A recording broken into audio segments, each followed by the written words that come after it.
Hi everyone. This video is a book review about a book that I recently purchased about a month or two ago.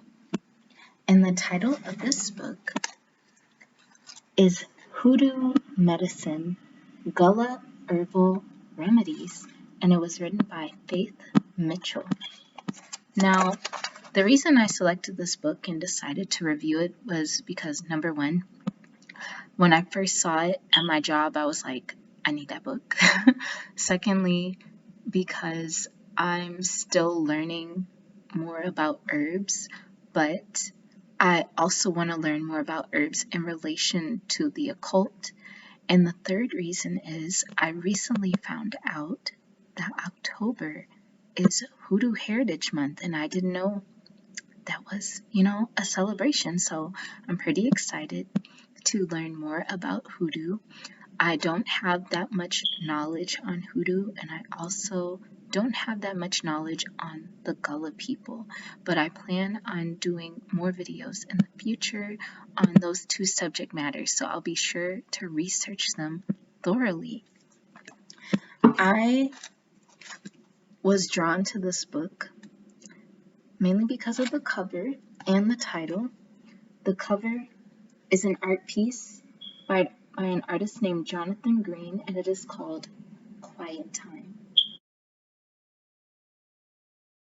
It's a beautiful Black woman sitting peacefully in a field. This book gave me a lot of information about the history of the Gullah people and also how they use their herbal remedies. This book was written, and there's a debate about, for me, like when it was published, because online it says 1978, but in the book itself it says 1999, and it was originally published in Columbia, South Carolina by Summer House Press. So before we get into all of the wonderful things that I've learned from this book, let me share with you a little bit about the author, Dr. Faith Mitchell. Now, Dr. Faith Mitchell has a couple of books. I've only seen maybe 4 of them. There is one that's coming out next year called Emma's Postcard Album, Black Lives in the Early 20th Century. And it is a stunningly original and highly compelling book, a one-of-a-kind work, and an extraordinary contribution to our understanding of not only African American history and cultural studies, but also U.S. history and American cultural studies. So I plan on getting that book when it is published next year. You can pre-order it now from drfaithmitchell.com. But let us read a little bit more about Dr. Mitchell. She says, "My professional career spans research, practice, and social and health policy. I am currently an Institute Fellow at the Urban Institute. For 7 years, I was the President and CEO of Grantmakers in Health. In past positions, I was a Senior Program Officer at the Institute of Medicine, now the National Academy of Medicine, where I was responsible for the Health Disparities Portfolio and a Center Director in the National Academy of Sciences, Engineering, and Medicine's Division of Social and Behavioral Sciences and Education. During the Clinton administration, I was the Senior Coordinator for the population in the Department of State, a presidential appointment. Before going to the State Department, I directed the population program of the William and Flora Hewlett Foundation in Menlo Park, California, and was a program executive in health at the San Francisco Foundation. I received my doctorate in medical anthropology from the University of California, Berkeley." So this lady obviously knows her stuff. Sometimes people will write books about herbs and books about history, but they don't have a background in herbalism or a background in medicine. So I'm really impressed with her resume and all of the accomplishments that she has done. I'm still learning about medical anthropology. The first time I've heard the term medical anthropologist was when I did that book review on Dr. Heinemann. I wanted to see if he was an actual doctor, if he called himself a doctor, and it was because I guess he had a doctorate in medical anthropology. But anyway, so yeah, you can check out her website. She also, I guess, does speaking engagements. You can contact her if you need anything as far as, I guess, speaking and lectures or books. But anyway, this book was very detailed. Because I haven't read it in a month or two, I put little post-its to kind of jog my memory because I forgot to take notes. I need to start taking notes on these books. But when you open the book, she has photographs. I'm guessing that she took the photographs, but the illustrations are by a person named Naomi Steinfeld. The text and photographs are by Faith Mitchell. So right here is a photograph of an elder, and here's a photograph of a house, and it says, Miss Mima, I don't know if it's Mima or Mima, a Sea Islands resident, wise in plant lore, 1974. And then it says, in roadside patches like this one, many healing plants can be found. It's a little roadside.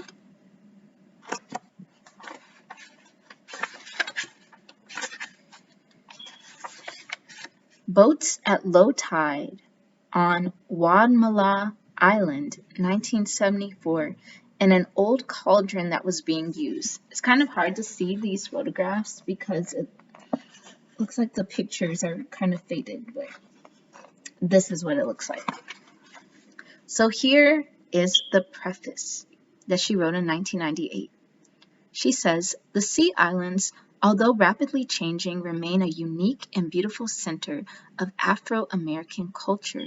With the renewed contemporary interest in rural life and the world of nature, it seemed time for a book contributing the knowledge of Black Americans, a people who have always lived closely and peacefully with the earth. She breaks down the book in the introduction, which I really like, so if you ever get this book, you'll know which section to turn to. She says in the first section of the book, it traces the history of the Sea Islands and describes the Black medical or traditional medical system. In the second section, there are medicinal plants used in the Sea Islands. And the second section has the illustrations of, what's her name? Naomi Steinfeld. It has illustrations like this. At the end of this video, I'm going to show you some of the herbs that I have. I only could find 3 that I have on me right now. I didn't have a chance to get the other ones to show you up close. So if you want to see what the herbs look like, when you get this book, you can always Google them. So, Chapter 1, A Brief History of the Sea Islands. The island chain called the Sea Islands extends from the coast of North Carolina along South Carolina and Georgia to the northern edge of Florida, bordering the Atlantic Ocean.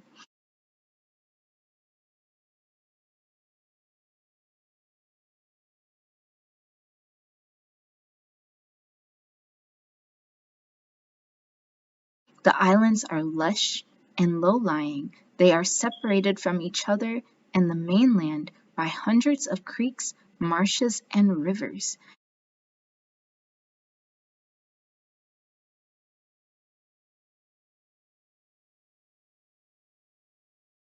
As will be described in this chapter, 3 factors were primarily responsible for the unique position of the Sea Islands in Black history.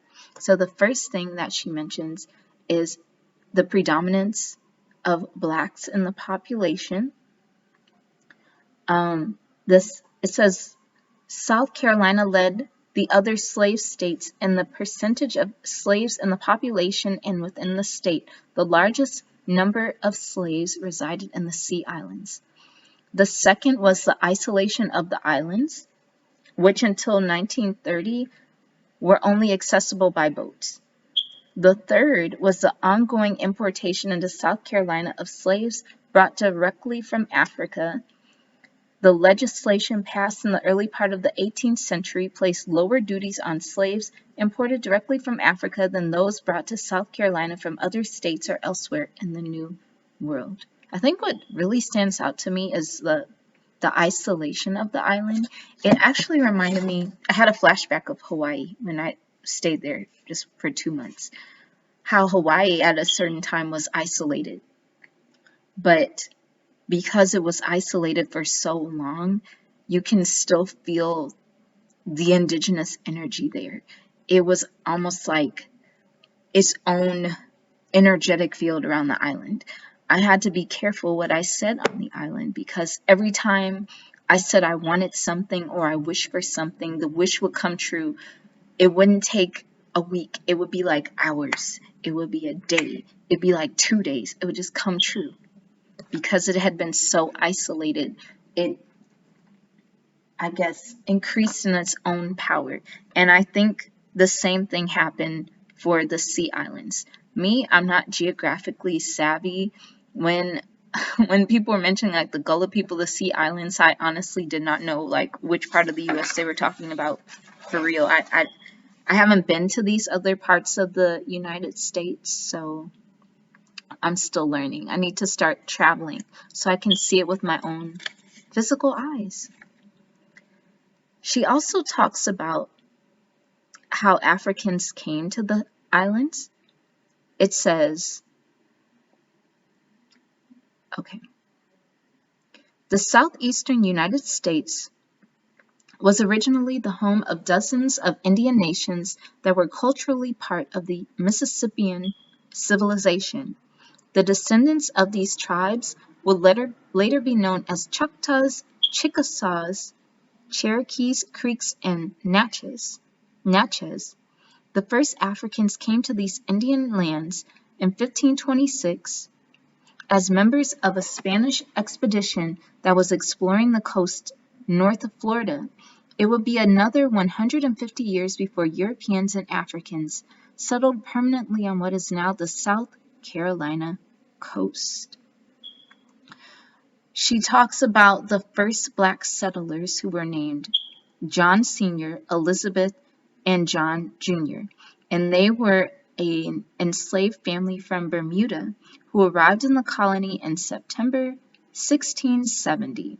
And so after them, more people started coming, more enslaved people started coming, and the evidence of the fertile potential of the coastal lands increased the demand for slave labor.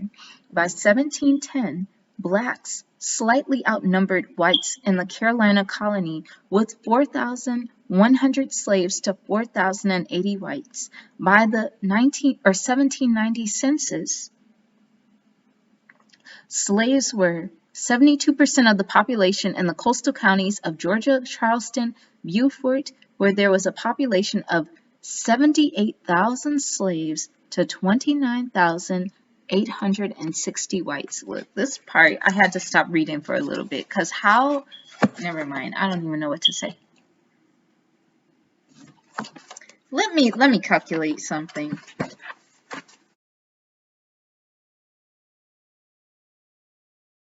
So this can really sink in. Let me get my freaking calculator because I don't even want an estimate. I want the exact numbers. Okay, 78,000 minus 29,860.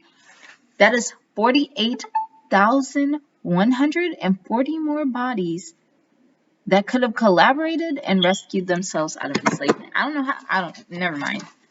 I know we went through trauma and everything, but come on, numbers. It's a numbers game. Like, there was a part in this book where she was talking about, or she had mentioned something about there'd be like one overseer to like a large amount of enslaved black people. I'm like, none of you could take him down, like none of you. But that's just me personally. I'm just thinking in numbers. I haven't gone through the trauma. A lot of times when you're traumatized, you don't think it in a rational way, or you're too disempowered to even take an action at all because this is all you know. But I don't know. It said, in 1860, as the South entered the Civil War, the Sea Islands were still predominantly black, with a population that was 73% slave and 27% white.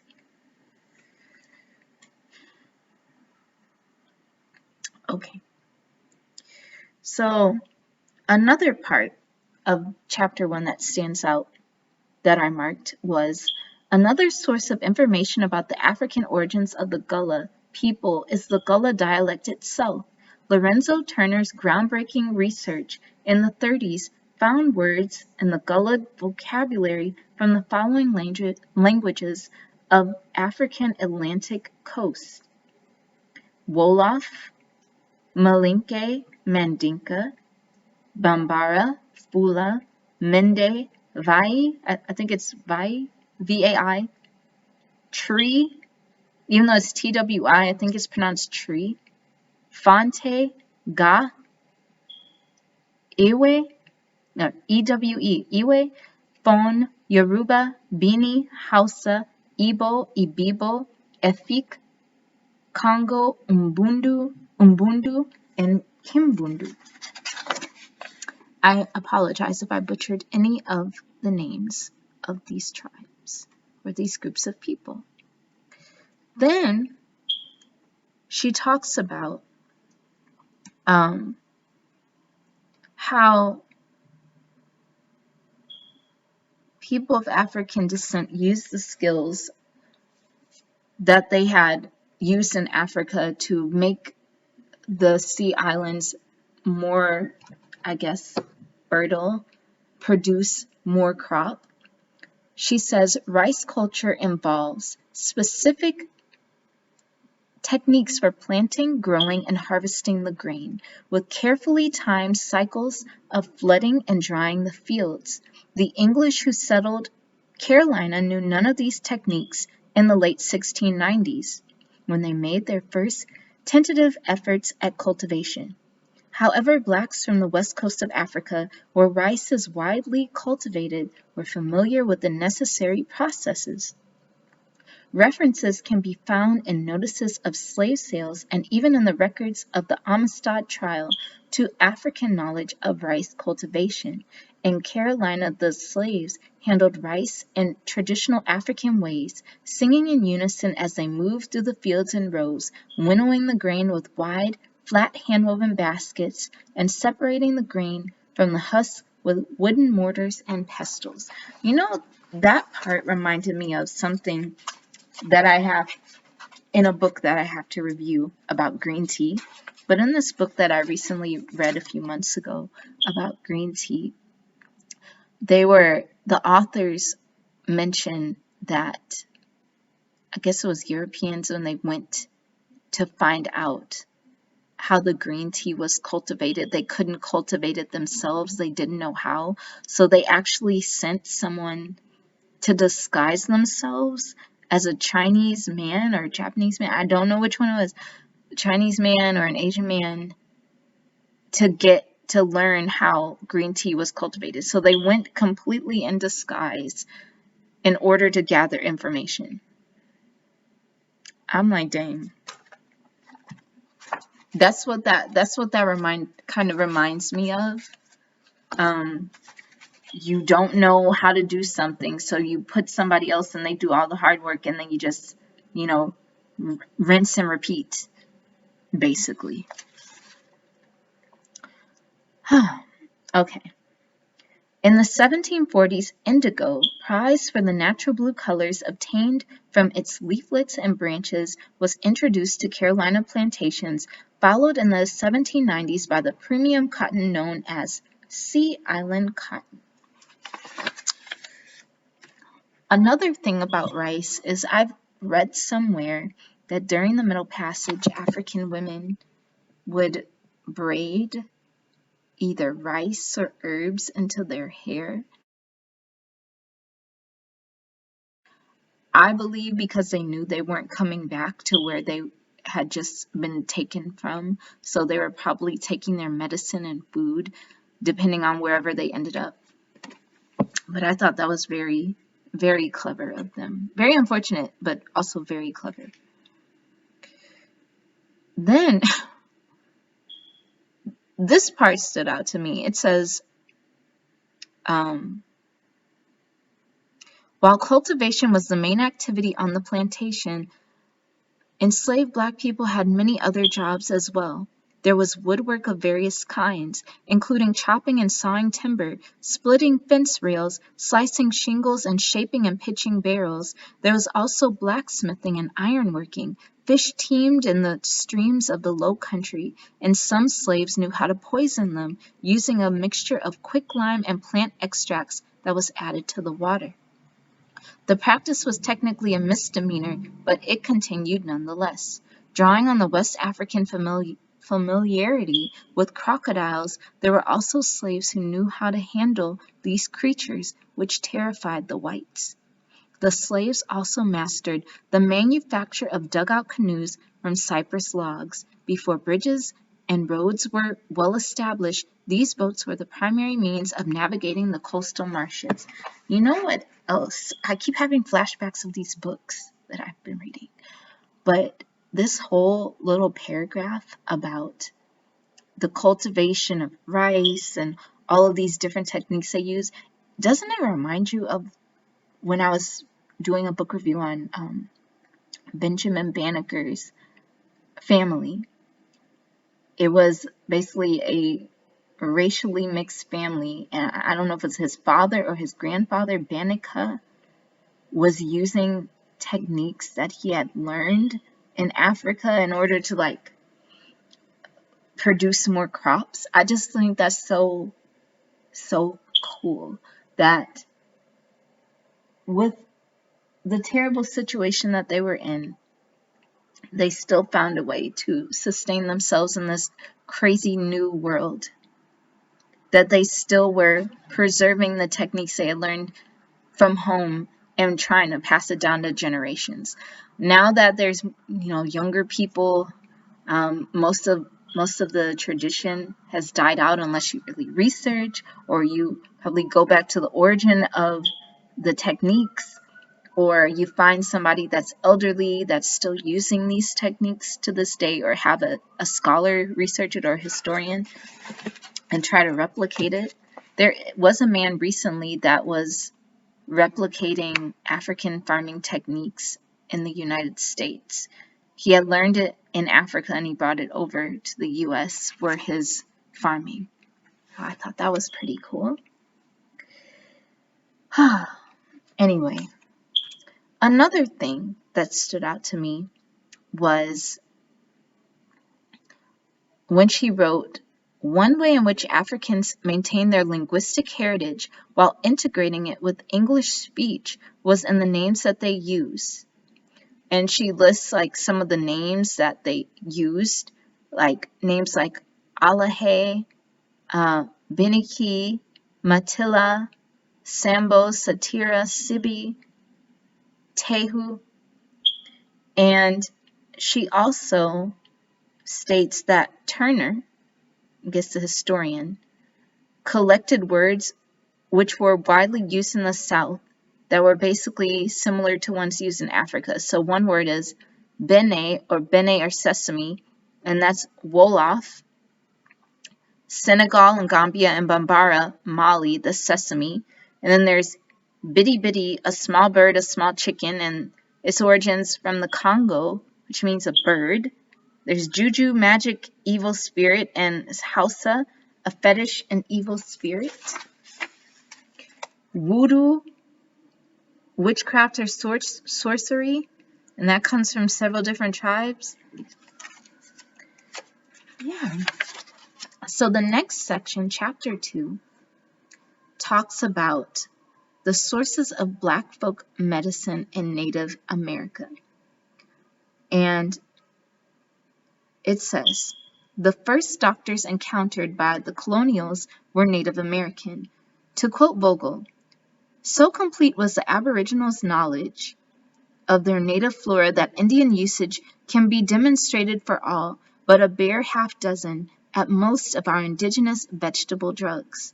In a surprising number of instances, moreover, the Aboriginal uses of the drugs corresponded with those approved in the dispensatory of the United States. There is, in addition, a list of several hundred Aboriginal remedies which have been used in domestic medicine as well as by physicians, although they have not won general acceptance.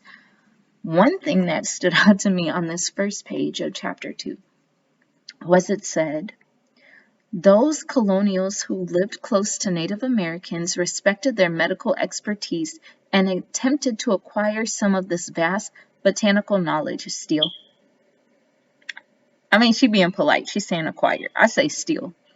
Because the next sentence is, the backwoods soon filled with Indian doctors, white men who claim to have acquired their medical knowledge from the Native Americans. Well, at least they, give credit to where credit is due. I'll give them that. Sometimes, but most of the time they didn't. During the first half of the 19th century, the Indian doctors were especially prevalent. They supplied roots, herbs, and the books they had written to far-flung and isolated communities and became important in rural America. Some of the books were strongly influenced lay the popularity of Indian medicine were. Wait, what? Okay.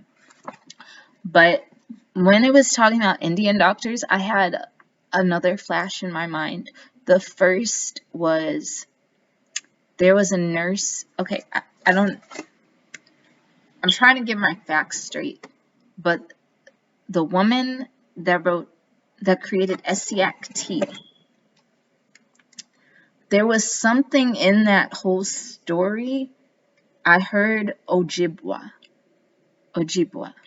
Something about an Ojibwa person's recipe, but I don't know if she got it from them herself or if she got it from someone who had gotten it from an Ojibwa person. I personally don't know. And then the next is Dr. John R. Christopher. I mentioned him a lot.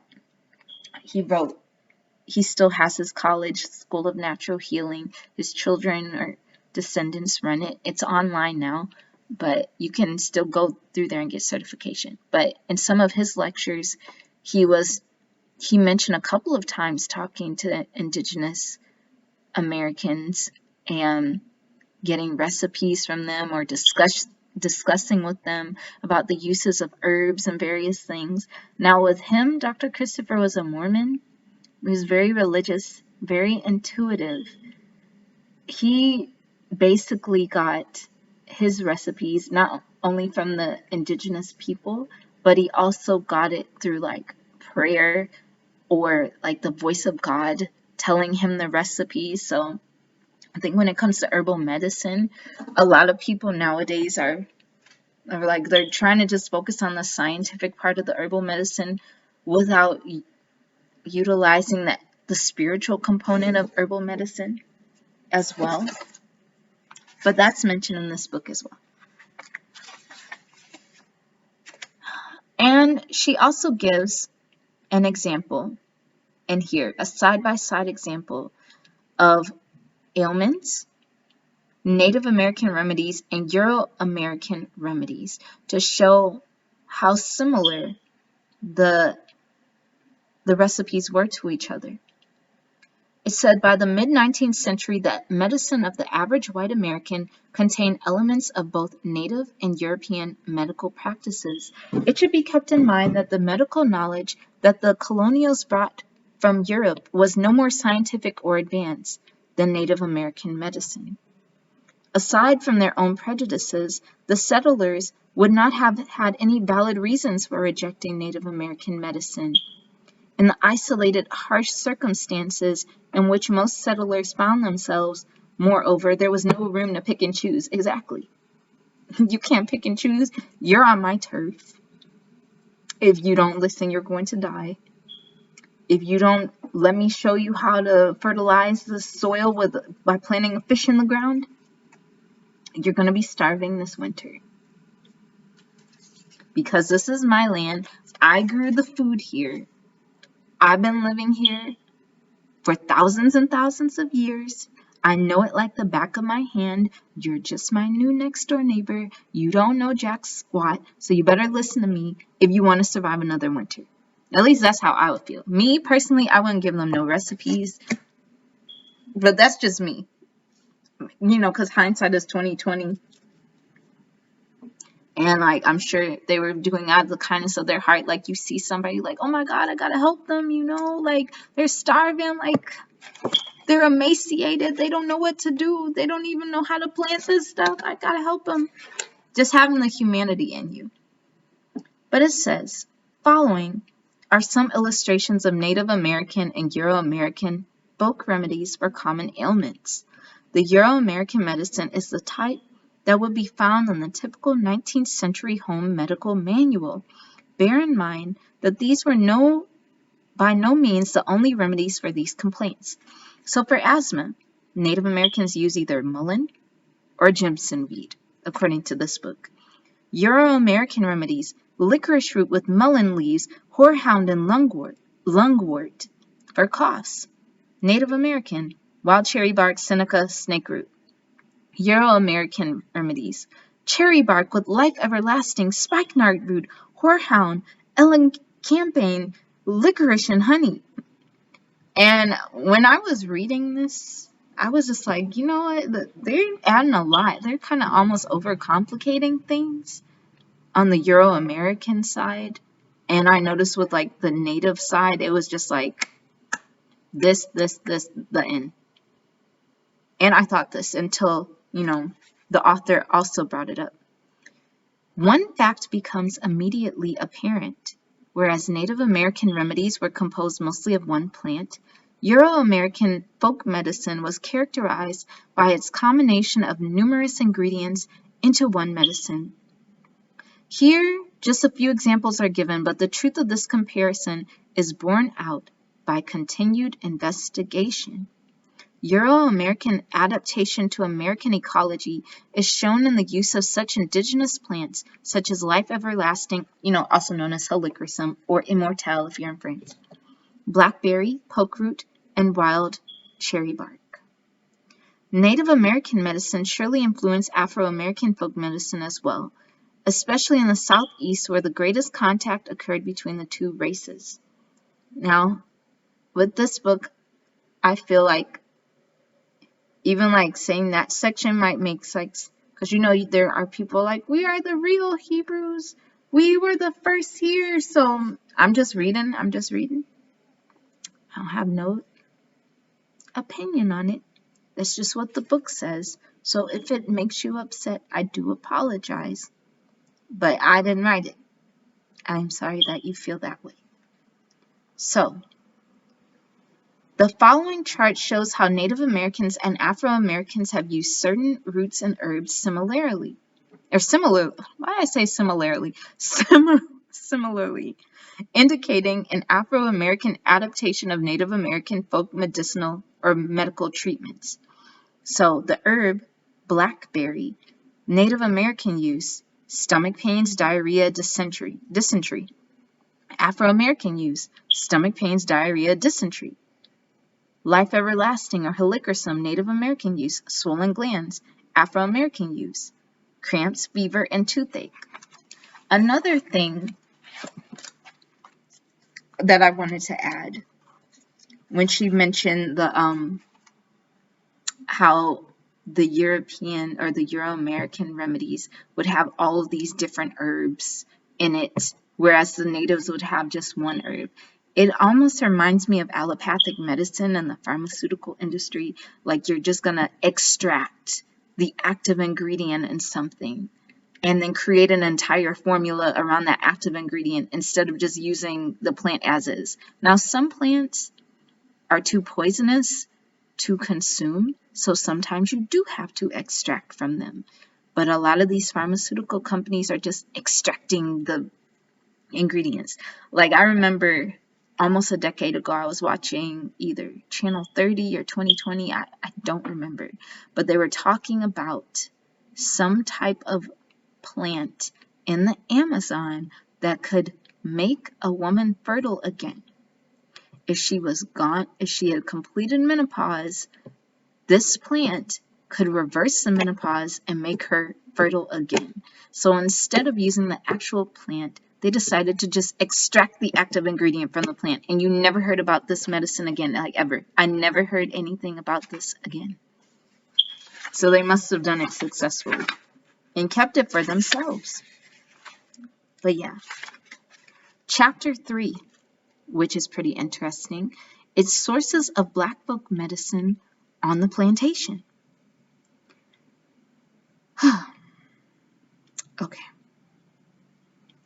The extent to which Euro-American folk medicine influenced that of Afro-Americans is difficult to determine. The interchange, regardless of the degree to which it occurred, took place primarily in the southern states. This chapter begins with some example of Black folk medicine in the antebellum urban South. The second section of the chapter examines the medical care of Black plantation slaves. So this paragraph, she talks about a man named Caesar. In the 1700s, the following news item appeared in the Carolina Gazette concerning a Black man named Caesar. The General Assembly has purchased the Negro Caesar's freedom and granted him a pension of 100 pounds per annum during life as a reward for the discovery of the means by which he acquired so much celebrity in curing persons who had swallowed poison or had been bitten by a rattlesnake. Another slave named Samson cured snake bite with the root that still bears his name in the Sea Islands and other areas. These are just two examples that testify to the fact that from an early period, Afro-Americans were involved in health-related activities. I first noticed that when I was I probably was like 14, 15, 16. I definitely wasn't 17 because by that time I'd already figured it out. But I would read a lot of Black history, a lot. And the first time I noticed this fact, like just with the Samson and Caesar, was when I was reading about Black women. I gotta show you this book, hold on. Because I cannot find. This is where I first heard. There's a Black woman in here. What is her name? The first time this concept came across to me was when I was reading about Black women in history, and I came across the midwives. There would be enslaved Black women who were midwives, and they would just be delivering babies. When the doctor couldn't do anything, they would deliver the babies. People would ask for them by name because they knew they would be able to survive this childbirth if they had this Black woman helping them. Because a lot of these doctors, they didn't really know much about the female or the woman's body, like the female body. Most of them were men, unless they were like a true doctor who didn't have any type of prejudice against a woman's body. Most of them just were not up to par as far as medicine goes. Oh my goodness, where is she?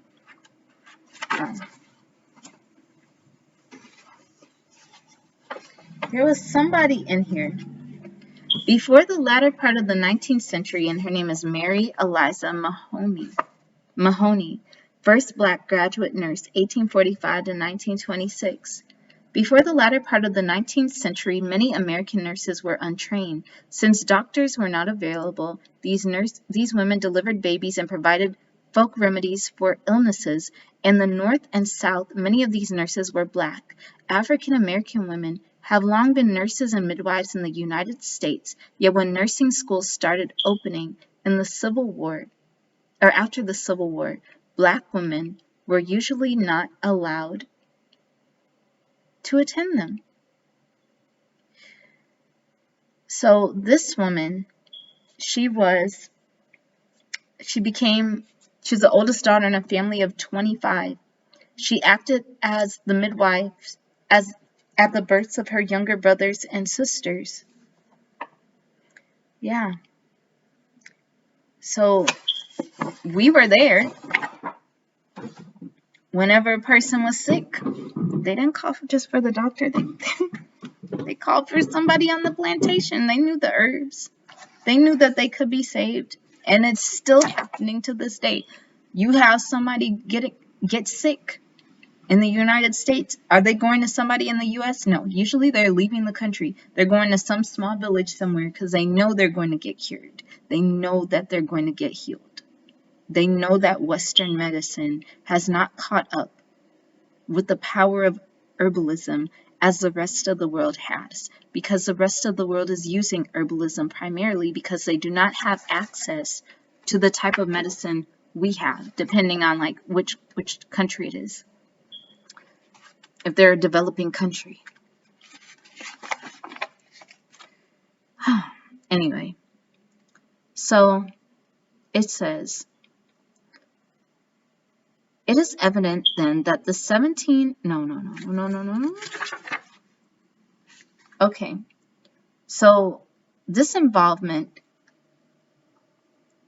also reflected in a law passed in 1749 by the General Assembly of South Carolina that prohibited slaves under threat of death from employment by physicians or apothecaries, expressly so that slaves could not concoct poisons or administer medicines of any kind.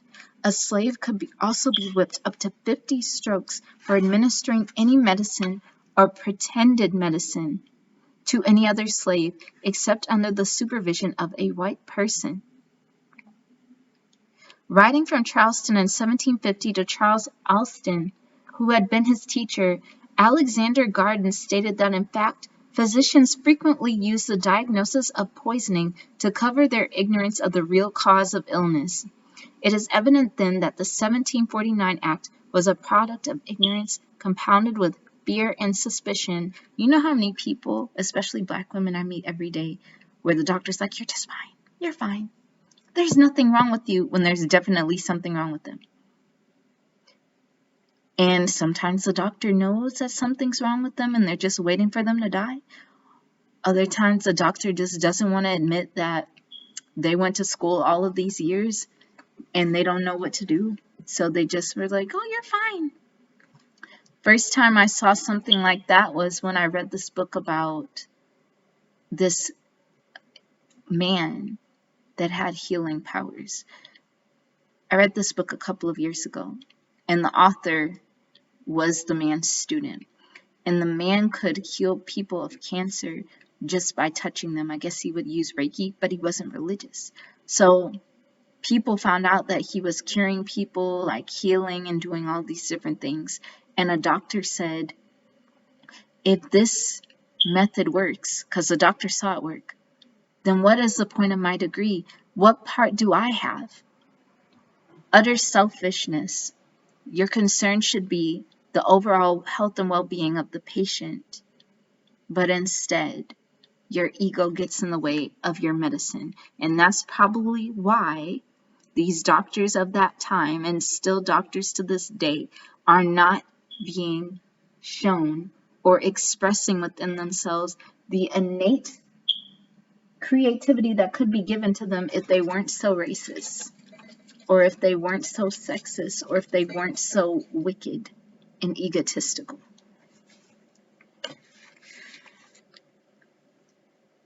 Okay.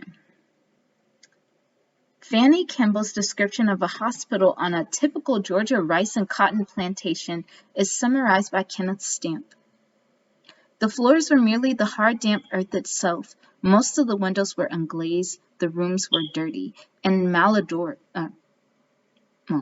malodorous, and the inmates lay prostrate on the floor without bed, mattress, or pillow, buried in tattered and filthy blankets. Sick and well alike were literally encrusted with dirt and infested with swarms of fleas, a condition of more complete indifference toward the invalids and disregard for the most elementary rules of sanitation could scarcely be imagined. The average slave master was fairly ignorant of the importance of good health measures. Many limited medical expenditures for the sake of economy. That is a lie. Not saying that she was lying. Not saying the author was lying. But I don't think they were ignorant. I think they knew. They knew. Because, they had hospitals at that time. Like, even a hospital was more sanitized than this hospital on the plantation. They just wanted them to die.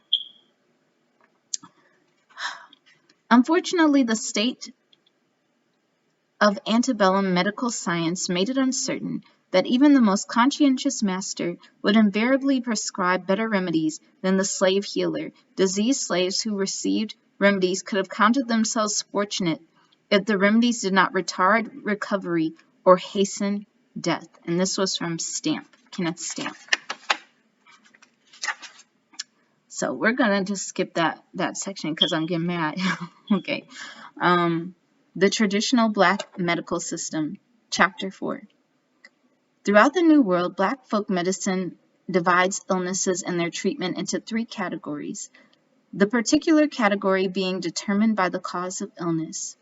The system distinguishes between those illnesses that are natural in origin, those spiritual in origin, and those caused by occult powers. So the first is natural illnesses brought about by cold, air, weather, and other natural forces. These illnesses are cured with roots, herbs, barks, and teas by an herbalist. An individual skilled in the use of natural therapeutic substances. The materials used by the herbalist are termed medicines or roots. So that's what most of the people I meet nowadays are. They're just like, or self-proclaimed natural herbalists that are using like different roots and barks and different things. I haven't met that many like herbalists, that the self-proclaimed herbalists that know botany or have like lived out in the woods, but I have, heard of a few of them, and I really would like to see more. Like, I'd love to see more people who had an interest in herbalism, like grow the plant themselves, go to the actual, natural environment the plant is in and see it among other plants so that they can have a sense of discernment of which plant is the plant they need and which one is the poison or whatever other plant. Just connect with nature. Also, learning like the scientific names so you're getting the right plant. That way, if God forbid you had to like navigate in the world of Western medicine, you'll have an easier time.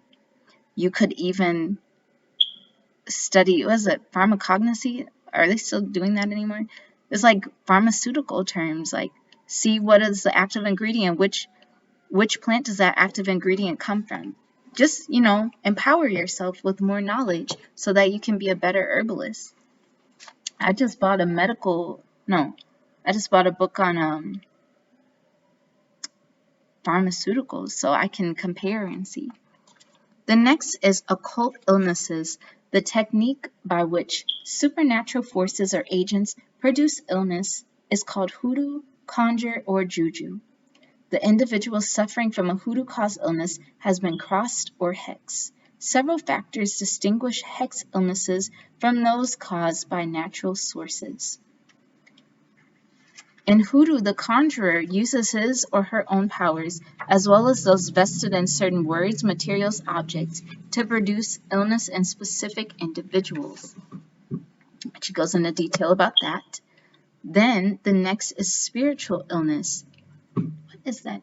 I'm sorry, I thought it was a bug.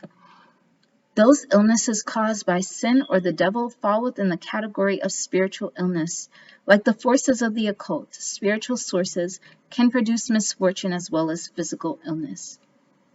The power of God acting through a religious healer produces health and happiness in the patient through spiritual renewal. This kind of reminds me of the book Heal Your Body by Louise Hay. And it has a list of diseases and the emotional causes of the diseases. Then there's the book by Dr. Joe Dispenza called You Are the Placebo. I haven't read it yet, but I feel like I can understand the concept. Like sometimes we guilt trip ourselves into sickness. Sometimes our guilt is eating away at us and it literally starts eating away at us. And other times it is karma. Sometimes it's karma. And some people don't want to admit that. But sometimes I'm like, this literally is karma. And I'm not going to get in the way of the karma that has happened to you. I can pray for you, but no. This is very, very sad. So, the last chapter, which is part 2, is chapter 5, Contemporary Herb Use. Like many southern communities, the Sea Islands are in the midst of cultural transition. Traditional herbal medicine is one of these. Younger people, although able to name 5 or 6 herbs, do not know their uses. Knowledgeable older men and women, on the other hand, are aware of the uses of at least 15 to 20 plants. Increasingly,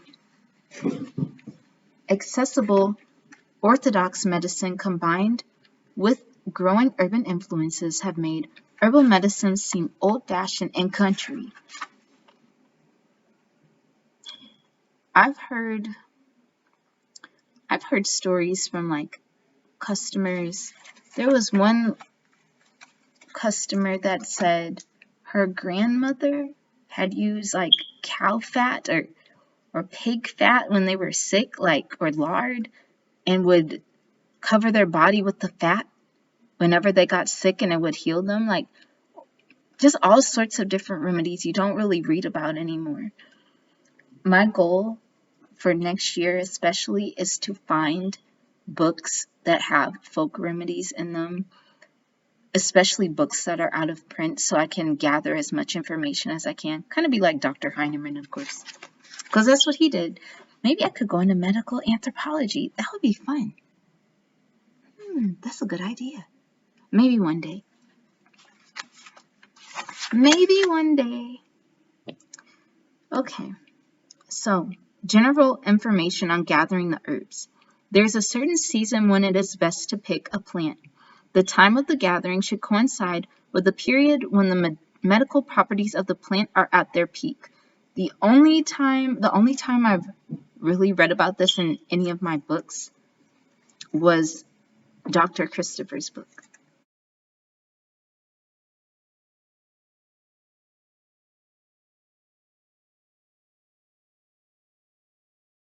Or his School of Natural Healing book. It just was like just way too much information because it's like a 700-page book. It was talking about the time you pick the herb, and another book that I have, I can't remember what it's called, but it's a purple book, and he talks about the best time of day to take a certain herb. It's a different author. Lepore, that created or popularized the Lepore muscle testing method. The roots of annual plants yield their most active properties just before the flowering season in the early spring. In late fall, when growth has ceased and nutrients for the winter are being stored, roots of biennial, and perennial plants should be gathered. Herbaceous stems should be gathered or collected after the foliage has developed and before the flowers have blossomed. Bark should be gathered in the spring before flowering or in the autumn after foliage has disappeared. Leaves should be gathered between flowering and the maturation of fruit or seeds. Flowers, buds, and leaves should be gathered in dry weather and dried away from dampness. So, in this section of the book, she has a directory, and she tries to list all of the, facts in an easy, scannable way for each plant. The key to the directory. The information in the directory appears in this order: description of the plant, medicinal part or parts used on sea islands, medicinal use on sea islands, officially recognized properties. The initials USP stood for the United States Pharmacopoeia, and the initials NF stand for the National Formulary. Then there's use by other Afro-Americans, use by Native Americans, and use by Euro-Americans. So I have listed some of the plants with markers. There is the Angelica tree, also known as Hercules club.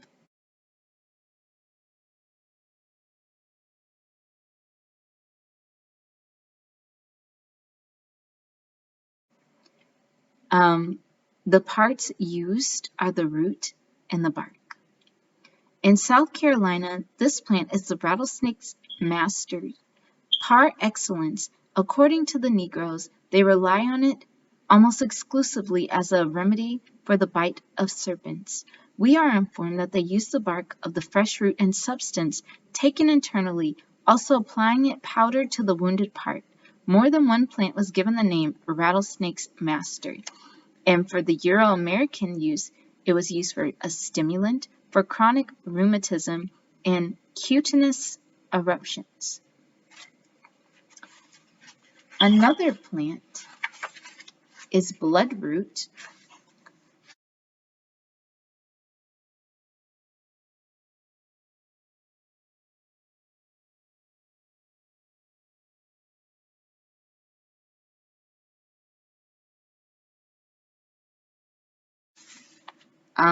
This one is pretty lengthy. This is a drawing of the bloodroot. The part used is bark of the root, and it also has a description of the plant, but I just don't feel like reading all that. And you boil the bark of the root and drink the tea to remove or relieve poor circulation. It's also known or related closely to New Jersey tea, the root of which contains a large amount of prussic acid, of which is the active principle. Afro-American use. To prevent conception, brew black law roots. Drop in blue stone, strain and bottle. In another bottle, place bloodroot tea mixed with red pepper and a teaspoon of gunpowder? Is that even safe? I've never heard of consumption of gunpowder. I wonder what gunpowder was made out of. Like, dang, look, you really gonna not get pregnant. I'm surprised you're still alive, but okay. Every time the moon changes, take a little from each bottle and you will be childless forever. And don't try this at home. If anything, just drink some neem tea or something to prevent conception. But please, please, please don't use gunpowder. Like, no. Dragon's blood. Red root fibers are crushed for multi-purpose conjuring and protection. And the Euro-American use is it's used as an astringent, expectorant, of course, sedative, and antispasmodic. Used in dysentery, asthma, bronchitis, whooping cough, consumption, sore mouth, and sore throat. I'm just surprised y'all still alive. Another one is wild cherry bark. Now,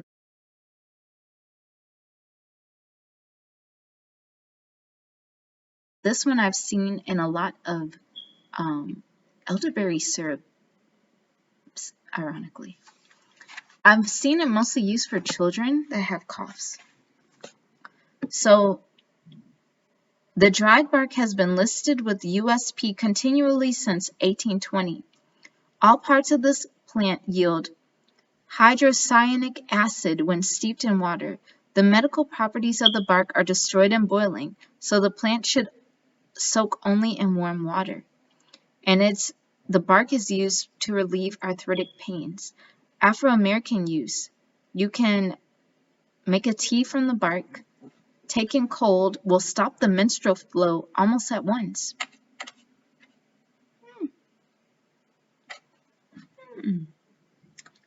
Interesting. If it stops the menstrual flow at once, do you think it can help with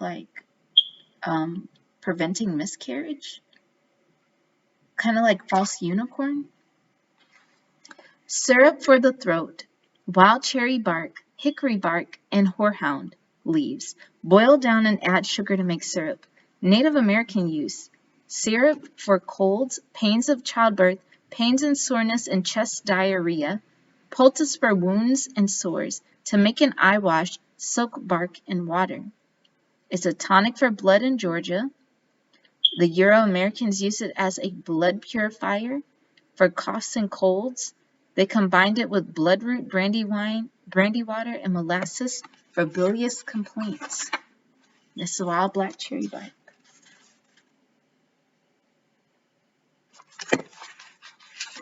So let's do maybe one more. Okay, no, I take that back. A couple of more. Life everlasting.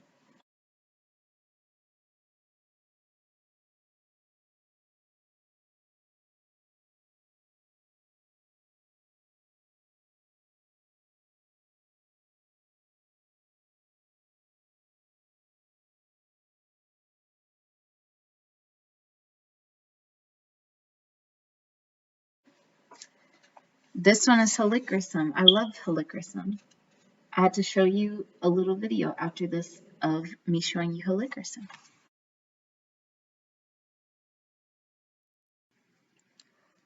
So I'm about to show you the herb helichrysum, also known as a life everlasting. I got this from Star West Botanicals. It comes from Croatia, at least this particular plant. Helio, I believe, means sun, and Christos means gold. So helichrysum. It smells really, really sweet. It's beautiful yellow flowers. I like making them into a tea sometimes. This is what it looks like. Let me give you a close-up.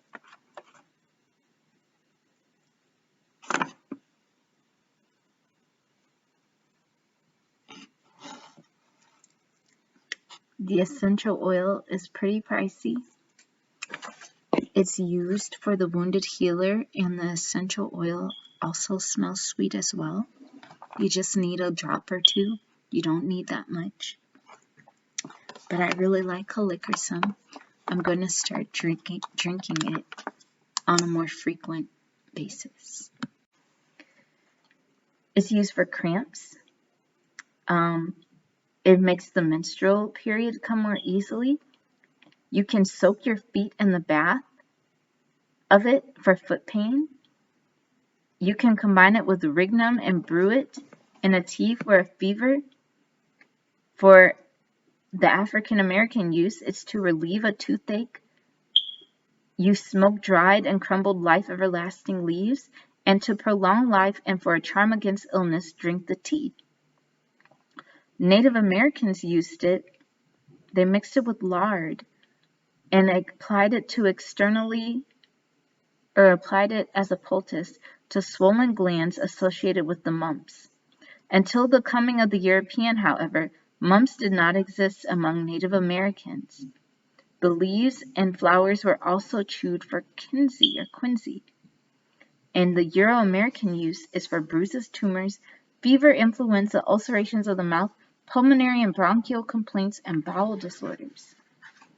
Mullein. one of the most popular herbs I've ever, people will just get mullein all of the time, especially during the flu season. The leaves and flowers are used, mullein.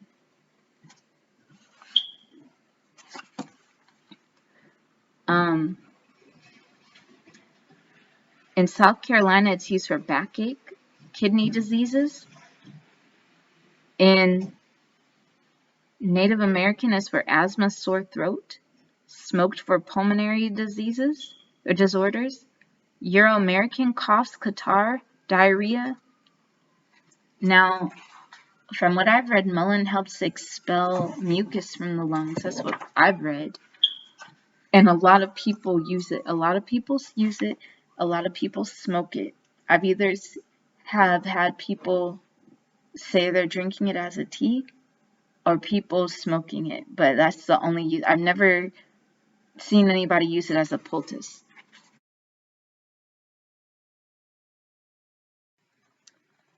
This herb is mullein leaf. I haven't really drank mullein leaf by itself because when I added it to blends, it just was kind of bitter. A lot of people use it for expelling mucus from the lungs. This is what mine look like. I added it to my blend, my bone, flesh, and cartilage blend, because it was one of the ingredients Dr. Christopher had in his bone, flesh, and cartilage recipe. And I just really like it. Some people smoke it. I've never smoked before in my life, but I know it is one of those herbs that's extremely popular for smoking. It's also one of those herbs that's extremely popular if you have a cold or flu or congestion in your lungs. So if any of that applies to you, I would go get mullein herb. Red onion.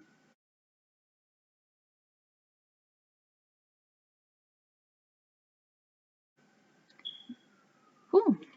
Onions are known to contain a volatile oil carrying bactericidal properties. Let's look. They are valuable in destroying germs. Afro-American use. Drink a gill of red onion juice and a pint of horsemint tea twice a day for kidney and gravel stones. This remedy was communicated by a slave to a Baptist minister of Virginia who was cured by it and afterwards bought the slave and set him free.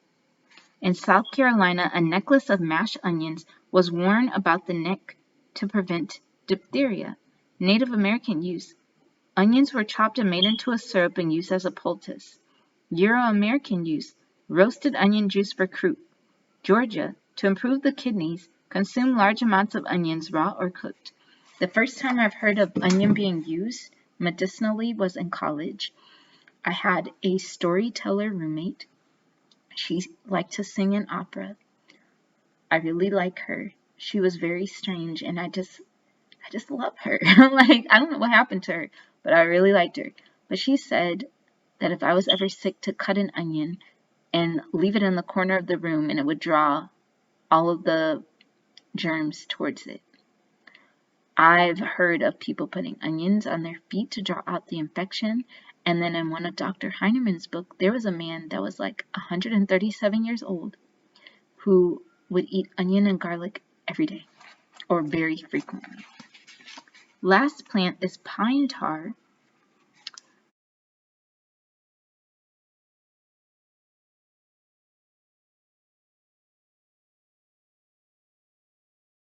I don't know much about pine tar. I know we used to sell it when I was a child. A hair salve that was like pine tar. I don't know if it worked, but it smelled horrible. Colds. Boil with marsh, muckle, and drink the tea. Decongestant. Boil with snake root, life everlasting, and lemon. Drink tea. Fevers. Stomach ache. Whooping cough. From 1820 to 1950, pine tar was listed in the USP as an antibacterial and expectorant and a parasitide for parasites. From 1950 on, it was so listed in the NF. I believe it because that stuff smelled horrible. Native Americans used it for inflammations, burns, tetter, itch, sore throats, cold, and consumption. And then in South Carolina, it was used as a spring tonic.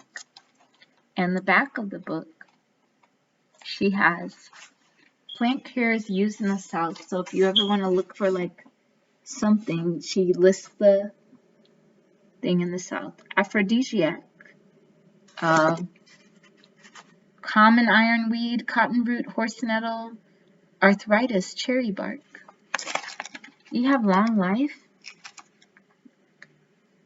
No long life. Pregnancy, black root, poke root, white root, worms. So yeah, I learned a lot about this book. This has made me really want to research the Gullah people. It's also made me inspire me to find more books on African farming techniques and also healing with African herbs on the continent. If you have any suggestions of books or recommendations of books, I would really like to know. So thank you all for watching this video. Happy Hoodoo Heritage Month to you. I hope you all have a happy and healthy day and happy reading.